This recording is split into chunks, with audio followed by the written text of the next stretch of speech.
we have to have that passionate belief that they can achieve as well as anybody else. And it is only when adults change that everything changes, that we are the ones that can make the difference to them. Welcome to All Aboard, where we help parents navigate the ADHD journey. Whether you're at the beginning of this journey asking what now, or you've trodden this path for a while and are wondering what's next, All Aboard ADHD is here for you. We will bring you key information from expert interviews alongside parents sharing their real life lived experience to help you feel less alone. I'm Claire, and today we'll be talking about the educational tensions in providing the right support for pupils with special educational needs with our expert guest Lauren Lambert. Navigating school systems can be daunting, so in this episode we'll be exploring your key questions like: should your child be on the SEN register if they have suspected symptoms of ADHD but no diagnosis? Do they need an education healthcare plan to get support? And what works best in practice for children with ADHD at school? Lauren is a serving school SENCO. She has worked across a range of schools on the South Coast, from infant to sixth form, over her 20-year career as a teacher. Lauren's journey in SEN teaching started when she adopted 2 children while she was working full-time in secondary school. In the quest to find a balance between working and raising children with additional needs, Lauren left her job and began working for the local authority home tuition service. This is where Lauren developed her passion for SEN teaching and supporting those who are most vulnerable, leading to work teaching in prisons and a pupil referral unit, then eventually becoming a fully qualified SENCO. Lauren has worked across 4 local authorities as a SENCO and designated teacher for looked after children. She lives with her husband, who is a senior HMI Ofsted inspector, specialising in independent specialist schools, and their 2 children, who are both neurodivergent. Lauren has first-hand experience of how schools can support children with ADHD and the challenges faced by reduction in education budgets, as well as the new reforms which hope to address the issues within the system. In this episode, Lauren will share her experience and advice as a SENCO and as a parent. Welcome aboard, Lauren. Hi Claire, it's lovely to meet you again. Thank you so much for being here. So I'm really looking forward to this conversation with you today because I know it's going to be an immensely valuable one for all the parents listening. Unsurprisingly, after the challenges of getting a diagnosis, I think this is the second most discussed topic in my Winchester ADHD support group. And it's that fight to get understanding and support and interventions for your children or your children with additional needs at school. My son is at a state all through school, and I'm incredibly fortunate to have a really strong and successful working partnership with his SENCO. Even though this is something I've had to drive as a parent to level the playing field and to help my son get through school with his self-esteem intact. So for those at the very beginning of this journey, let's start with the simple question, and that is, what does SENCO stand for and what is the role of a SENCO? So I feel really privileged to be a SENCO in a school. It is possibly one of the most challenging roles in school, but I also feel it's one of the most privileges because I get to work with the families and I get to work with the children as well. And the aim is always to try and make the childhood's experience of school as best as we can and to make sure that they achieve great outcomes. So my job as a SENCO, so that stands for a Special Educational Needs Coordinator. So every school, every mainstream school has to have one.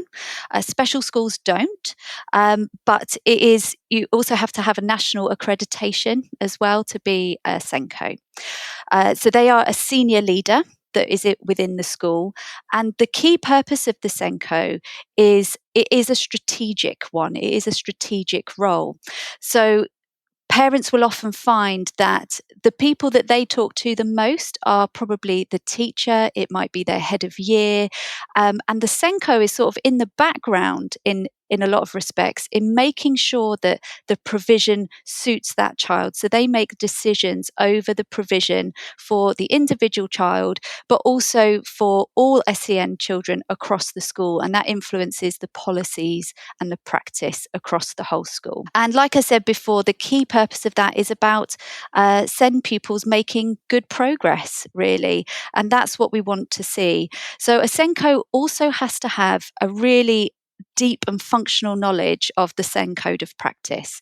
So this is the guidance which all mainstream schools have to follow in order to make sure that they are compliant with laws. So things like the Equalities Act and also the Children and Families Act as well. So a big part of my job is to make sure that as a school we are compliant in our practices with that. A lot of my day is also spent really supporting staff. So I might not have all the conversations with parents or even have the direct involvement with children, but my job is about training staff and also getting them and helping them to understand the child's needs as best possible so that we work collaboratively together to make sure that they're reaching their best outcomes. And the way we track and monitor that is through something called the Assess, Plan, Do, Review cycle. So that again is stipulated in the SEN code of practice, and it's something that we do to make sure that the provision we're offering is suitable for that child and then making progress as a result of that. That's really helpful oversight and overview of what you do in your job, because I was thinking, despite all my years of conversations with my son SENCO, who I have an amazing relationship with, there was stuff in there that I didn't realise in terms of even at a senior leadership level. So that's so interesting. So when you're talking then about the child and the liaising you do in line with their needs, what is a special educational need and how does ADHD fit into this? So the SEN code of practice states that a child or young person has a special educational need if they have, and this is the key bit, a learning difficulty or disability which calls for special educational provision to be made for him or her. And then we've got to think about, what does special educational provision mean? So again, it's stated in that they will have a significantly greater difficulty in learning than the majority of children of the same age, or they have a disability which prevents them or hinders them from making the good use of facilities that are normally provided for all children of the same age in mainstream schools. So that special educational provision is provision that is additional to or different from that made generally for other children. Now, that is a really vague description, which almost doesn't help in some respects, because every child has got their own needs, no matter whether it's SEN or not. Every child is unique, every child is individual, and as a teacher, it is the art of a great teacher and their craft to make sure that they are adapting the learning to suit the children's needs as well. But what we're saying with that is that we have to have provision for all children that they can expect. And often in schools, this is called universal strategies. So for parents who are maybe wondering what school to go to or send their child to, or are just not sure what their child will get as standard, you can ask the school for what are their universal strategies that they use for all children. And then on top of that, you then have other strategies that might be something like targeted support or short-term support as well. So this might be a sort of learning interventions to help give them a boost in that area that they're perhaps showing gaps throughout their education. Or it can be things to do with their emotional well-being as well. But generally, these things are short-term. They're reviewed. You see some progress, hopefully, and then you either move down or you move up into doing something again that might be slightly different for that child. When we're saying that a child probably has SEN needs, it is that need for long-term support, because that links in with the disability aspect, that it has to have a daily impact on your life for 12 months or above. So this is where we have to make sure that children have those long-term strategies, long-term support, and it might be something that is very specific or bespoke to the child as well, to help them make the progress that they need. Now, I'm often asked, well, they need a diagnosis then in order to get that support. That is absolutely not the case. In every school, it has to be needs-led. So if we identify the need, then we try to make that provision to meet that need. We don't have to have a diagnosis in order to have that provision. And I think that's really important. And I'll talk a little bit more about that later, because I think that parents can feel like they're fighting for the child's needs to be met quite a lot. And without that diagnosis, it kind of gives validity to what they're saying. Now, I am sure, and I have been a parent of this myself, of actually that the diagnosis does hold a lot of weight. And what it does allow parents to do and schools to do is to access the right support. And that is what we're always trying to aim for, is getting the right support at the right time. I think also what we have to be really aware of is that there are lots of children with ADHD that have co-occurring needs as well. So it should never just be seen on its own.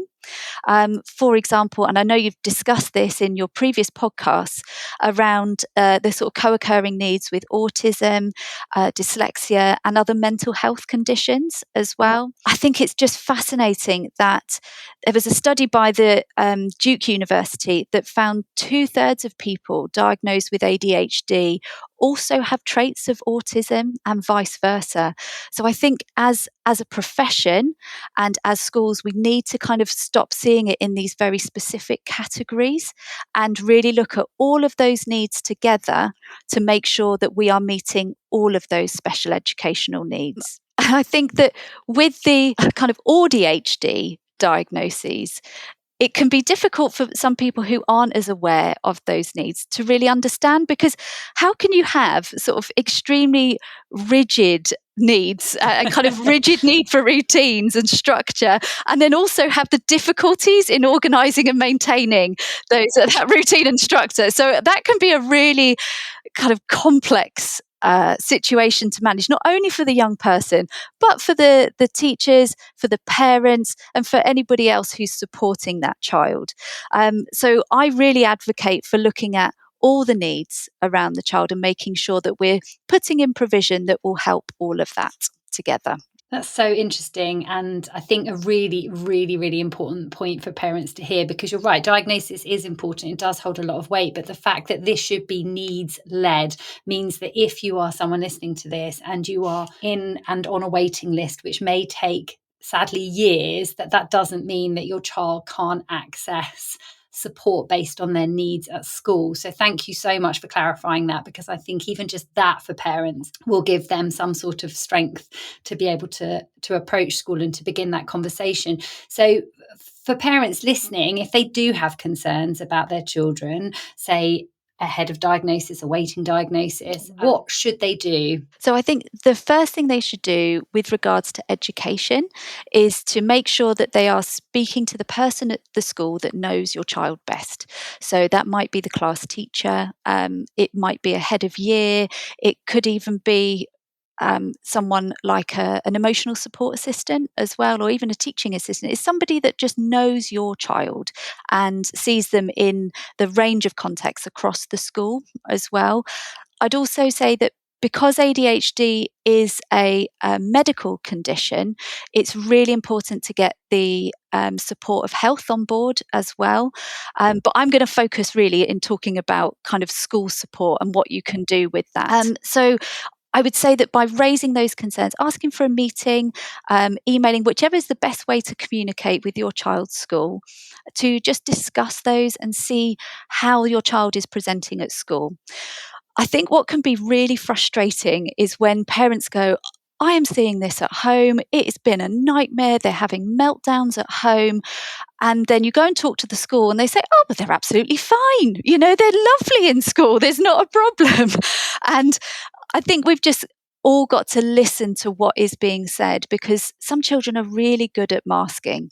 And that's for ADHD and for autism as well, and all kinds of SEN needs.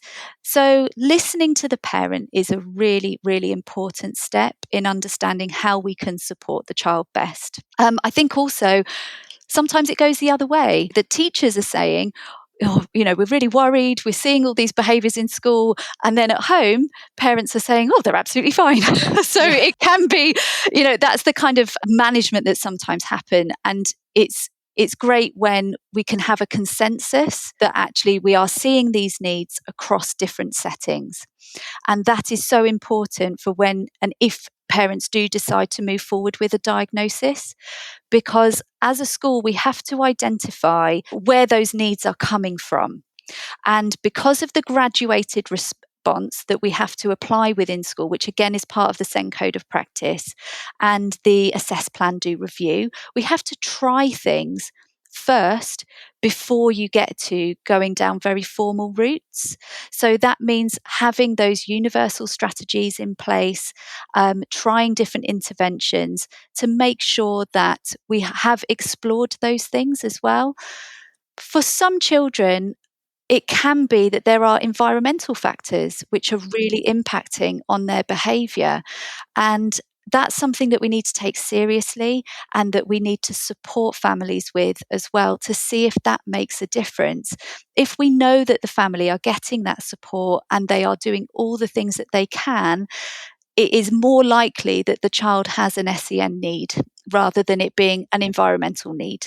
So when a parent is requesting that support, it's important that they go on that journey with the school in trying different things, trying to meet those needs that are presenting and not worrying again about having a formal label for it and that diagnosis. I think what we're seeing at the moment is that the wait time for children to be seen by NHS services has become so long. I know in some areas, in my area, it's 2 years for a diagnosis, and then it's a further 2 years for medication on top of that. And I have read that in sometimes the wait is up to 7 years. You can't wait 7 years to support a child. That's absolutely insane. Their lifetime. It is. And for a child, that is their educational lifetime. So we have to put that support in place as soon as we feel that all other avenues have been explored and we are certain that this is the right support for the child because we're clear about what their needs are. Just to put that into context a little bit, there has been a lot of research into this. There was a news article which says that the need for assessment has completely outstripped the current resources in the NHS. For autism diagnosis, that's in a similar position with a rise of 787% of referrals since 1998. So the entire system has not caught up basically at the moment with the level of need. And we are seeing that in schools as well, that the resources are not necessarily matching the level of need. And the reason for those increase in numbers, increase in referrals, is because of a number of things. There's better awareness of the conditions, along with an advance in research. The stigmas around the conditions are reducing. I'm not saying that they don't exist, but they are definitely reducing. And there's also an expansion of the guidelines. So, for example, inattention is now considered a symptom of ADHD, not just hyperactivity. And also, access to mental health professionals has increased over the last few decades. However, we all know that it's probably still not enough at the moment to meet the child's needs in a timely way. So, as a parent, I have 2 children who have, so one has ADHD and my other child has autism. So we have been through this process as well. And I absolutely, completely sympathise with parents is how difficult it is to get that support. So I would say that a really useful website is the ADHD UK website, and sort of arming yourself with the information you need to not challenge, but to make sure that you're going down the right avenues of support for your child as quickly as possible, whether that's school, health, and trying to get the right support. In one of your previous episodes, it was fascinating to hear about the importance of medication for children, and trying to access that support is really important. The ADHD UK website has got a brilliant section on right to choose. It's important that parents realise that that is one of their options as well. If the wait times in your area for NHS are very, very long, you could go down a right to choose option, which then you can select from the whole country as to where your child receives that referral assessment and also their support. And that can cut down on the wait time. So, for example, when we went through it, the wait time in our area was 2 years. My child will actually have finished school by the time we have got through that. And we found somewhere else, which was unfortunately 200 miles away. But we did that because it meant she was seen within 7 months.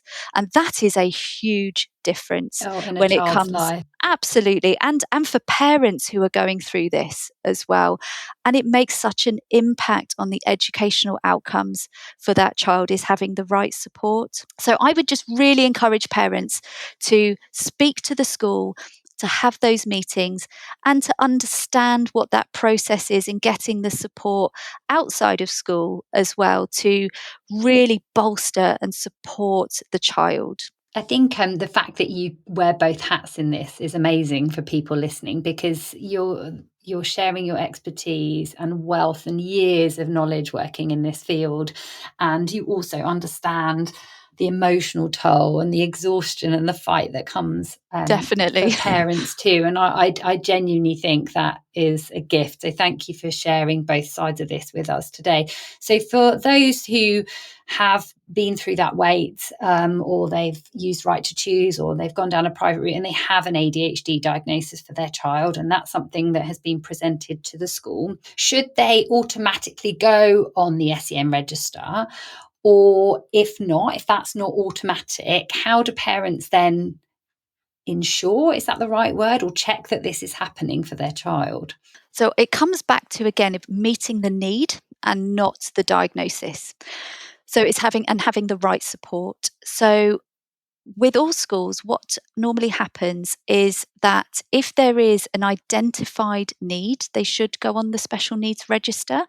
But it also comes back to what it states in the SEN Code of Practice, that they need something which is additional to or different from children of the same age. So it depends on how good the school's universal level is, because if those strategies are meeting the child's needs, they don't necessarily actually have to go onto the SEN register. It's really important for staff to be aware of that the child has a diagnosis. But if that can be met within universal strategies, it doesn't necessarily mean that they need to go on the SEN register. However, I would say that the majority of children that have an ADHD diagnosis are on the SEN register, because what would normally happen then within a school is that they have SEN support. So they will have their support reviewed normally 2 to 3 times a year by the teacher, overseen by the SENCO, with the parents together. And in a lot of schools, they will choose to put in place things like a SEN plan. Sometimes it's called a SEN passport. Sometimes it's called an individual education plan. In some schools, they don't do this, and it's not a requirement actually of schools to do that. However, we do have to be able to show, and that there should be a record somewhere of what support they are receiving, and reviewing whether that is making an impact or not with parents.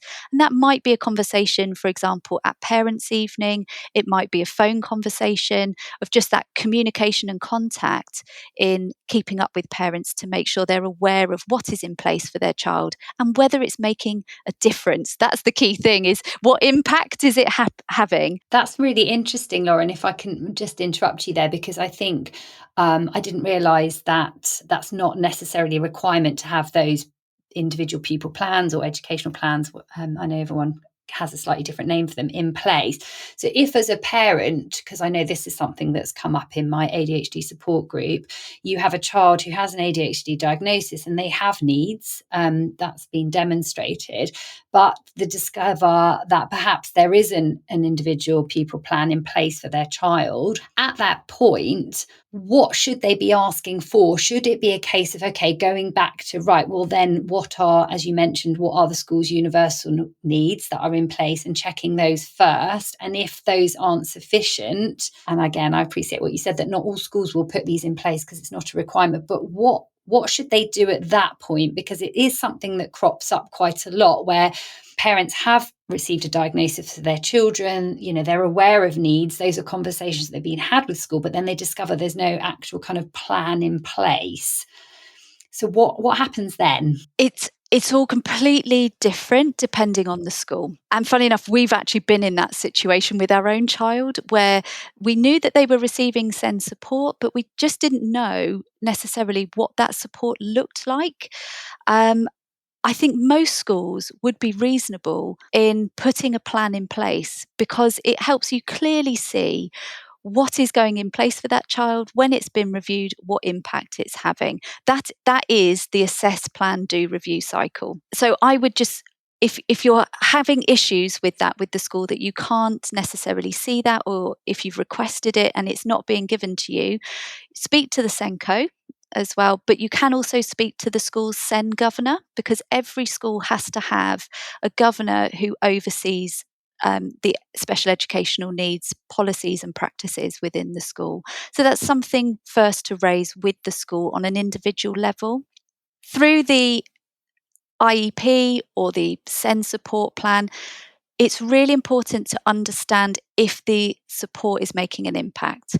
If it is not making an impact, that's where both the school, parents might then start to have conversations around an education, health and care plan, which is something which I'm sure a lot of parents will have heard about. Yes, that was going to be my next question. I think we could do an episode on its own about that. I it's probably very important. could, yes. But what I would just stress with that is that is the last resort where things are not necessarily working or the child needs support which is over and above what a school can provide with their notional budget.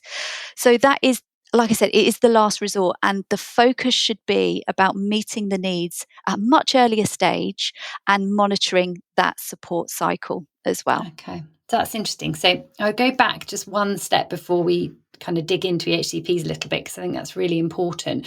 And the first one is when we're talking about strategies and that universal support or the specific pupil plan support, what kind of support strategies and interventions can be beneficial for pupils with ADHD in your experience, to give parents some examples of things to either ask about or to look out for? So I think it's important to understand the common difficulties that children with ADHD face.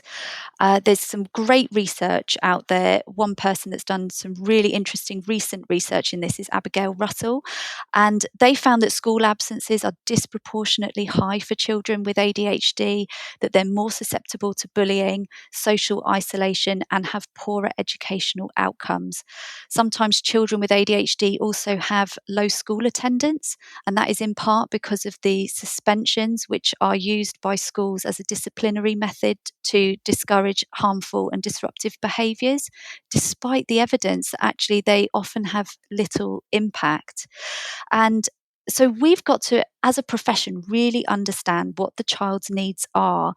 And understanding the individual is possibly the most important strategy that I would say that any school teachers and any staff supporting the child needs to have. And then we've got to kind of work on a more individual level as to what's going to work for them, because it's like any child with SEN, they're not the same as every other child, with ADHD, with autism. So it's about really understanding the individual, and for teachers and parents to have a toolbox of strategies, because you might find that one thing works on one day and then it doesn't work the next day.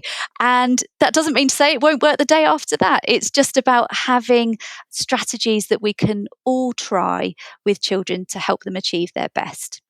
So one of the things which Abigail Russell's research really seemed to grasp is the fact that a really positive relationship with at least one member of staff at the school, but also at least one other peer, is really important as well. So if that's not necessarily in place, that's a good starting point for schools to look at how they can encourage that inclusion and those relationships between the child and their peers within school. It depends on the age of the child as well, what type of interventions that you might want to put in place. But that key member of staff for that child is the person that really needs to help them understand their goals and their aspirations. I would also say that to the same end, the parents' relationship with the school is equally as important. And it's really encouraging to hear what a great relationship you have with your school. And that's what I hope as a SENCO that we try to achieve for every parent. I appreciate that's not the experience of every parent, but I would say that schools do try in general to really make sure that the relationship is good with parents, because they are the experts in their child, and it's important that they feel listened to. So when we're talking about teaching strategies, as well as that whole sense of belonging that we need to first of all create for the child, there are things that we can help manage those, particularly levels of hyperactivity. In one school that I used to work in, I had a fantastic year 4 teacher who used to just let the kids write in whichever way they like. So he would let them stand up, he would let them have a clipboard so they can write. Sometimes they would kind of lie on the floor and write instead, rather than this very rigid, no, you must be sat at a table at a desk and stay there. And actually, it really helped those children to emotionally regulate throughout the day. Now, I appreciate, and I have been in these classes myself, that you can't necessarily do that in every class that you work in, and depending on the age of the children as well. Because as a teacher, you're not just dealing with that one child with ADHD, you're dealing with often, 6 to 10 other children with all types of individual SEN needs, as well as then trying to get everybody to learn something. Yeah. So it can be very complex to put these things in place. But I'm really hoping that these things become part of standard practice across schools. So other things like resistance bands around the chair legs, that can be great because the child has then got something just to push against, which helps to regulate their vestibular system throughout the day. Having things like fiddle objects, doodle books, putty, sometimes jewelry can be really helpful. That's the sort of jewelry that you can chew. So it might be things like a wristband or a necklace. And then we also need to look at how we help the child with their organisation and executive functioning. So things like having now, next and then boards, so the child can clearly see, what do I need to do now? What do I do next? And then what's going to happen? So there's a clear expectation on the child, and it's broken down into manageable steps. Things like visual timetables can be really useful. There are a method called TEACH, which is spelled TEACHH, which is mainly used for children with autism. However, they really promote the use of like workstations and having an in and out tray. So once the child has finished one piece of work, they take it from their in tray and they put it into their out tray. That gives the child a huge sense of accomplishment when by the end of the day, they can see all the tasks that they have achieved, rather than constantly thinking, well, I didn't do as well as that, and I didn't manage that, and I got told off for this or whatever.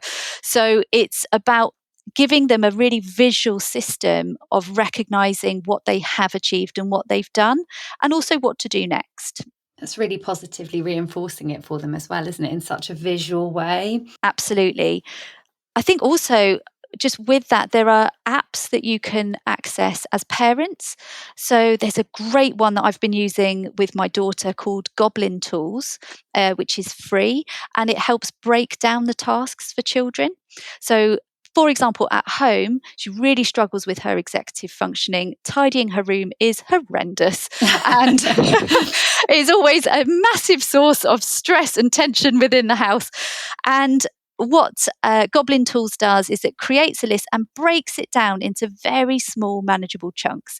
And she loves kind of ticking it off, going through that, and it just helps her visually see what she's achieved. We know that the ADHD brain needs that reward system to be stimulated more so than children who are not neurodivergent.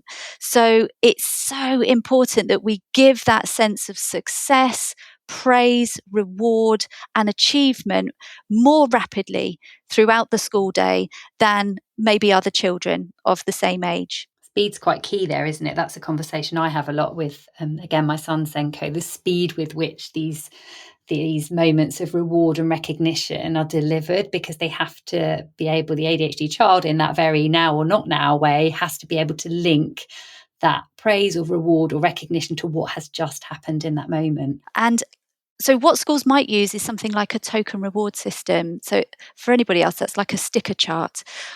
The only health warning I would give with that is that sticker charts tend to only have an impact for maybe 1 to 2 weeks, and then the impact sort of wears off. So they can only be used in quite a targeted way and not too often. It's the same at home as well, that it should be kind of a short, sharp intervention to make sure that the child recognises their achievements and is on the right pathway to success. It also helps make it achievable, doesn't it? If it's short and sharp like that we know what we're working towards and we can make progress in that right direction fairly quickly. It's got an immense sense of satisfaction there. And then we start to kind of put those positive practices in place and build on them. Absolutely. And I think also that it limits what you're trying to focus on, so that is the one thing the child can still feel successful in, because sometimes it can be that there are so many things that we need to try and address and sort out, and it's about focusing on the key ones first, because you can't deal with everything and the child also can't deal with everything in one go. So that helps to really focus that effort and focus the praise as well. One other thing which schools will often consider is things like extra time in exams, rest breaks that can happen during assessments, and then also learning and applying self-regulation strategies. So that's to help them with their emotional regulation and that sense of stress that is often caused in different school situations, depending on the child and depending on what they find difficult as well. I think that self-regulation is a really important one. And actually, what you said a few minutes ago when you were giving the example of the amazing Year 4 teacher who let children write in the way that they needed to, and the impact that had on regulation, is quite an important insight, because children, if we really think about it, have so little autonomy and control in their lives. So often what they might actually do quite instinctively in an environment that allows for that freedom to help them regulate often isn't available and accessible to them in school, which just builds and leads to this sense of overwhelm. So anything that can allow a degree of autonomy or choice or independence, which I appreciate is very difficult in a classroom. As you say, teachers are trying to meet everybody's needs, but can have a really, really significant effect. And then building on that again, the point that you made as well leading up to that is the relationship, because if you have a teacher who shows that they are understanding you, that they're trying to understand you and your needs, and allowing, obviously in an age appropriate way, some autonomy and independence towards being able to regulate and manage yourself in that moment in time, I think you can see amazing results from that. And I've definitely, from my own experience, and this is obviously perhaps something more appropriate in an upper school, like in a secondary environment. But once you start to have a degree of autonomy and the child is able to recognize in a moment what they need and how to use it, can see massive success, certainly in my experience from that anyway. Definitely. And I think that what we're talking about within all of this is everything I've suggested so far. These are just reasonable adjustments. This is not anything massive. These are just the things that would normally be part of universal practice to give that child a bit of a choice in the way that they learn and what the way they conduct themselves. I think what we have to be careful about, though, is that we don't ever drop our expectations of children with SEN needs. We have to have the same high ambitions and high expectations of pupils. And if we don't, we're letting them down. What we need to do is give them the support they need to reach those expectations. And that's schools, that is parents and carers, the health services, it's everyone. We have to be ambitious for these children.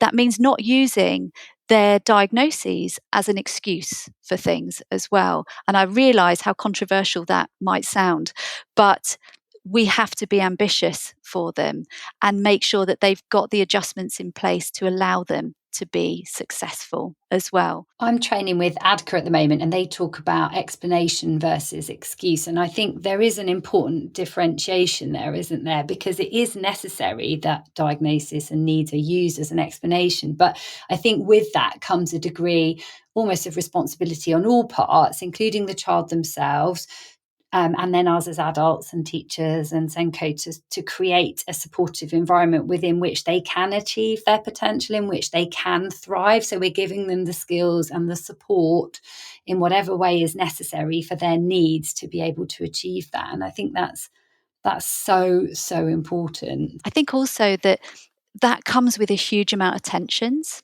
because I do find this as a SENCO that when something happens to a child at school, perhaps with ADHD, we do get a lot more sort of pushback from parents than we're ever used to, maybe sort of 10 years ago.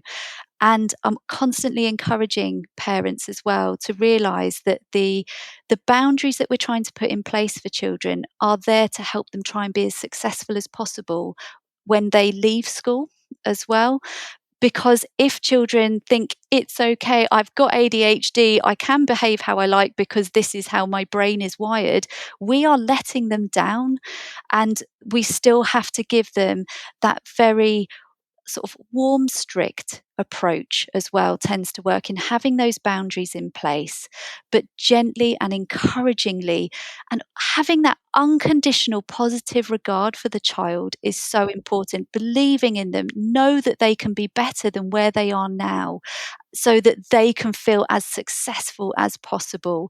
It's just the most important thing. I can't get that across enough, really, that we have to have that passionate belief that they can achieve as well as anybody else. And it is only when adults change that everything changes, that we are the ones that can make the difference to them. And that's what our children deserve so much, just equally as much as any other child, just that belief in them and their ability. So we talked about, obviously, thank you for sharing all those amazing examples of different interventions. And you talked about EHCPs being a kind of last resort. So if we kind of touch on that briefly, what is an EHCP for those who are listening and who don't know? And when is this needed or perhaps not needed, given that it is a last resort, in your words? Okay, so an EHCP, or as an Education, Health and Care Plan, it's a legal document that specifies what the child's needs are and the provision that is needed by education, health and social care services to meet that need. The idea with EHCPs is that they really help to join up the approaches from different services to make sure that everyone is meeting the needs of the child. But actually, in law, it is only education that have a statutory duty with that. So health do have some responsibility, but it can't go to tribunal and it can't be challenged through tribunal if they're not meeting the needs as well. It all comes down to education. So an EHCP allows the school to have a little bit of extra funding in order to meet those needs. But it doesn't, I really have to stress this really importantly, that it doesn't entitle the child to one-to-one support necessarily. Because I think a lot of parents feel that, oh, well, when they get an EHCP, they then get a TA that is with them all day. It's just not the case, because the level of funding that is given does not match anywhere near the cost of a one-to-one adult throughout the whole day. And it's only in quite exceptional circumstances that that is usually put on an EHCP. So that might be for a child who has a high level of medical needs, perhaps they're at risk of choking throughout the day, that they need one-to-one supervision throughout the whole day to keep them safe. Because what we want to do is, with the support, is to allow that child to be as independent as possible, to have that autonomy over their education and their choices, and to support them as well as we can. What we're talking about with an education, health and care plan is for children with complex needs. So I would say that in my experience, it is unlikely for a child to have an EHCP if they may just have ADHD. And I don't say that lightly. I don't mean just ADHD, because I recognise, the struggles that come with that. But it is often to do with complex needs, EHCPs. So across England, 4% of children have an EHCP. So that hopefully puts it into a little bit of context. But that has doubled in the last few years. And the level of needs, like I said, is just going through the roof at the moment. And the support in some respects can't keep up with that. In addition, schools have had a lot of their funding cut as well, which means that trying to meet those needs, a lot of schools are trying to apply for EHCPs just to meet the resourcing gaps that they've got. And I advocate fully for schools to be properly funded, because we would probably then need less EHCPs. However, bringing this back to a more individual level, the legal threshold for an EHC assessment is set out in the Children and Families Act, and it states that it is a child or young person has or may have special educational needs, and whether they may need special educational provision to be made through the EHCP plan. This is where we've got so many issues with what is lawful and then what schools and authorities are having to do in order to manage the level of EHC needs and plans and the funding that is associated with it. So you don't actually need to have a diagnosis. You don't even need to have an identified special educational need to actually request an EHCP. However, I would say that local authorities generally will want to see quite a lot of evidence that provision is needed over and above what schools can provide. And that is also part of the SEN Code of Practice.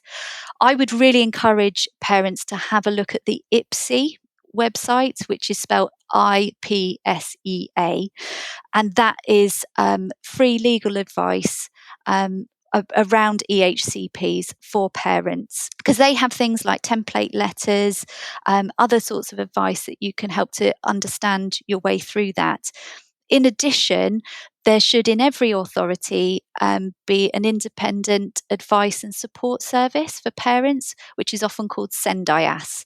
So if you're having issues as a parent with the school and you don't feel that your child is being supported, I would encourage you to go to SENDIAS in your area, because they will help and support the parents to maybe have those conversations with the school, or to know what they need to ask for as well. And they are very helpful when it comes to EHCPs and making sure that those are compliant in law as well. Just to add to that, with the evidence that has to be shown for an EHCP, the schools have to fill in a different form to parents. So a parent form is actually normally just something like a letter.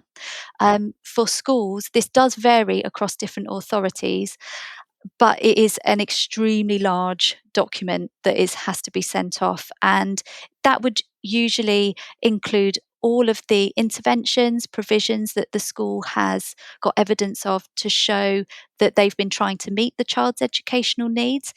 But it has to show that they have not made progress, which is where I feel it's so sad that we have to kind of see a child fail before we can ask for more support. But that's just my own personal gripe with the system. So that normally has to be 3 cycles of assess, plan, do, review. So like I said, using those SEN support plans to see if that support is making progress, if the child's making progress. But then also schools have to show that they have reached out and used all the resources that they possibly can. And that can include educational psychologist advice, education outreach, or health services, such as speech and language might have been involved. Now, the key problem with that at the moment is that there is a huge national shortage of educational psychologists. So it is causing a real backlog within the system, and schools can't necessarily get that advice. So therefore, they then can't apply for the EHCPs according to the local authorities. But what I would say is that when we look at the law around that, they can still apply and it should be accepted. But this is where we've got this tension in the whole system at the moment, that schools are being asked to have this level of evidence to make sure that the right children with the most complex needs are getting the support through the EHCP. because we wouldn't want those children to miss out for the sake of other children that could receive support through the school in a lot of circumstances. Like you said, we don't want it to fail. We don't want Exactly. the children to fail. We want to make sure that they're getting the support. And I think for parents listening, something that can feel like a just huge minefield, having that framework of understanding that in terms of the interventions that are in place, the cycles within which to make sure that they're working, and the point at which to go, okay, maybe we do need to look at a last resort, is hugely insightful. So thank you for sharing that. And I would say to really make sure that as a parent, you're communicating with the school around that. If you feel it is always, I should mention this, that there's only a few people that can apply for an EHCP. One is the school, but the other is parent or carer if the child has got a social worker as well. So the social worker can apply. Health services don't generally make applications, but they can alert the local authority to the child's needs. But the application can either come from schools or the child's social worker or the parent and carer. So if you don't agree with the school, you can still put in your own application, and then the school will generally provide the evidence that they have afterwards once that has been requested. So the first step in the process is asking for an assessment. There are statutory timelines around all of this, which I won't go into too much detail now because we'll be talking for even longer. So the first part of the process is asking for an assessment. If the local authorities say no at that point, the parent does have the right to appeal. So remember, the EHCP is a legal document, and therefore you are going through a legal process. So that would need to go through to the tribunal service. And again, there are deadlines and certain forms that you have to fill in order to do that if you wish to appeal that decision. However, if it does go through and they say, yes, the child would benefit from an assessment, the child has to be seen by an educational psychologist. And it's the educational psychologist that makes the recommendations and the provision stated that goes into that report. The local authority will then take information from other health services and other professionals, but not necessarily school. So even though we see them every day and we have a very good understanding often of what that child needs and how they're performing, the advice that comes from the EHCP is totally written independently by the educational psychologist or other professionals, so it might be a consultant. That then has to go to another panel, which has to be approved. So if it is approved at that panel, the EHCP is then finalised and it is set in law then. This is the provision, these are the needs of the child, and these are the outcomes that we are working towards. And that has to be then reviewed annually every year. So it is a legal process, and there are statutory duties then that a school has to put in place in order to meet that need. However, it is still the local authority that actually hold the responsibility for the child's education and for the plan. So if parents aren't necessarily happy with what is in the plan, they need to be liaising with the local authority around that, because the school, like I said, doesn't have as much of a say in what goes into the plan. They can advise, and they can, particularly as you go through the annual reviews, be saying, look, this is the progress they're making, but these are the needs that we're seeing. And we always try to make sure that the plan does reflect the child's needs, because children with EHCPs can have them for sometimes their entire school career. And what was written in year 1 won't necessarily be applicable in year 6 or when they move to secondary school. And likewise, EHCPs actually go up to the age of 25, as long as the child is still staying in education. So if they're going to university or they're going on to college, perhaps where they might just take longer as well to complete that course, it entitles them to the support they need for as long as it takes to finish their education. Thank you, Lauren. That's very comprehensive, but I think hugely, hugely valuable for people listening, because often it can just feel quite overwhelming when you're in the midst of all of these various fights and you don't know what to do next, or you don't really understand the process. So thank you so much for breaking that down. You touched on a few times the resources and obviously the strains that schools are under and the growing level of need. So Why do you think the current education system isn't working for so many children? Oh, I could talk personally about this for days.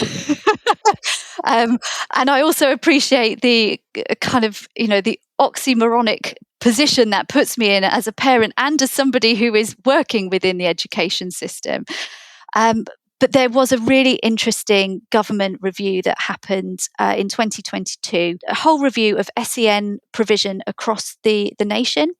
And it's a paper called Right Support, Right Place, Right Time.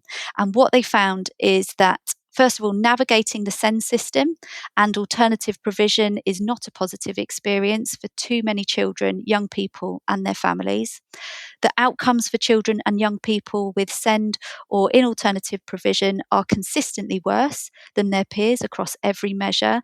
And despite the continuing unprecedented investment, the system is not financially sustainable, which I think any parent, any school, any service will probably agree with all of those things actually at the moment. And particularly when we're looking at special educational provisions, in a lot of areas, there are just not enough places in special schools. And again, through government statistics, it's shown that there are actually 4,000 more children in special schools than we've actually got the capacity for. So a lot of parents then end up looking at private independent specialist provisions in order to make sure their child has got the right education around them. And that can be life-changing for children, to be in an environment, to be in a school which is equipped and resourced well enough to meet their needs.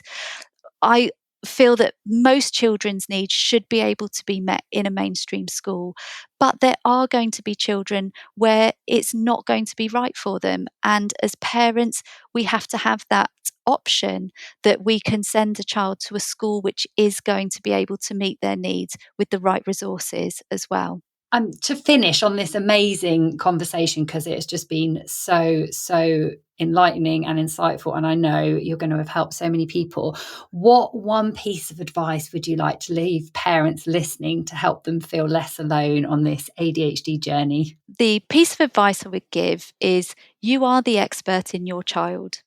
Your teachers, the child's teachers, are the expert in their education, and that communication is definitely a two-way street. And it is about having that really collaborative approach to make sure that we're meeting the needs as we go through, and to ask those questions and to support the child's teachers because they are trying to support the child as well.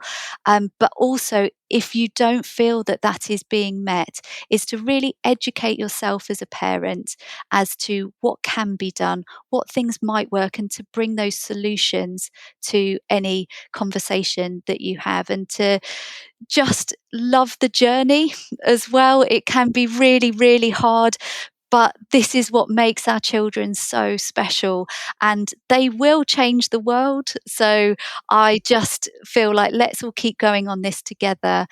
Don't be afraid to reach out for support and find that in the best places that you can. I completely agree with you. Thank you, Lauren. That's, I guess, in part why this podcast is here, because we're all in it together and we believe in our children and we want to be able to support them to be the best versions of themselves. So thank you for sharing your expertise, both in terms of your professional capacity as a SENCO with parents, because I think you will have educated and helped them understand this process so much more than perhaps they do.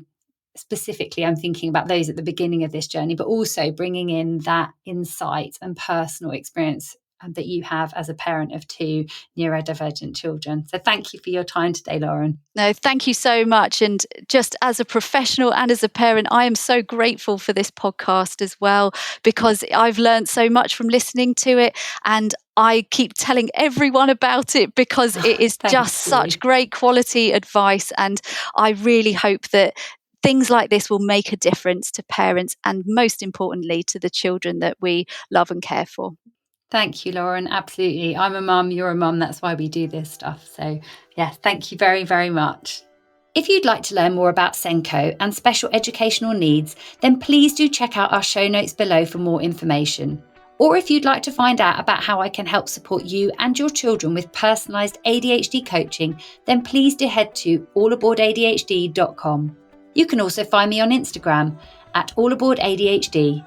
Most importantly, if you enjoyed this episode and found it helpful, please can you follow and review All Aboard to help other parents find this podcast and welcome them aboard our journey too. Thank you for listening to All Aboard ADHD.